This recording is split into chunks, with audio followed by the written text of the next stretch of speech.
Sex outside of marriage is dangerous, and we're not even supposed to know what sex feels like until. So there's this comment that he gave saying that how sex is dangerous if you're not married, and how usually marriage is supposed to be bounded with sexual chemistry. And because you guys know my name and you know my face, and you know I'm a sex therapist too, and I'm a marriage counselor also, and I'm a real life woman too. So I want to speak about it, in a godly way and in a spiritual way also, what sex really means for each other, both ways, and in spiritual terms too.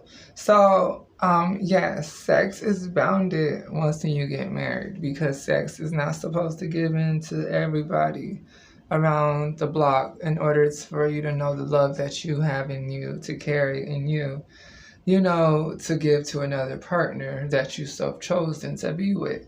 Like, yeah, sex is not one of those cat and mouse types of games.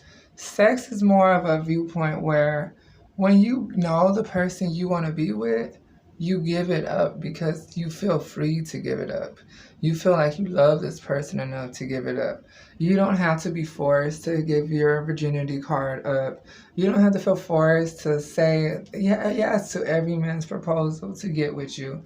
You don't have to, just like men don't have to say every proposal just to make a woman agree with them. Also, it's like, well, can we have sex? Can we get around? Can we mess around? Like, no. I'm telling you, as a therapist, that looking into you as a strengthful character that you are, man and woman, that you do not have to follow the men agenda of slave masters in order to know what worth you actually have in yourself. So you don't have to go feel like I'm feeling pressured. Like, yes, remember, everything's in God's universal way of teaching at the end of the day. The man you first got with and the man you stayed with. It's all a acidity of God's command for you to know. God reveals lessons and actions of lessons so you may learn and shape yourself each day. That's as a life purpose and as a life coach. I speak like that, okay? So, it's like where you are today is the one partner you got because where you are today. It's not always bad. There's a reason for every God's blessing and lesson. It's each lesson and each blessing that he gave unto you is supposed to build you up. But being sexually bounded when you do get married is another action that God requested for you to know you found the one for the potential and you found your worth of knowledge, man.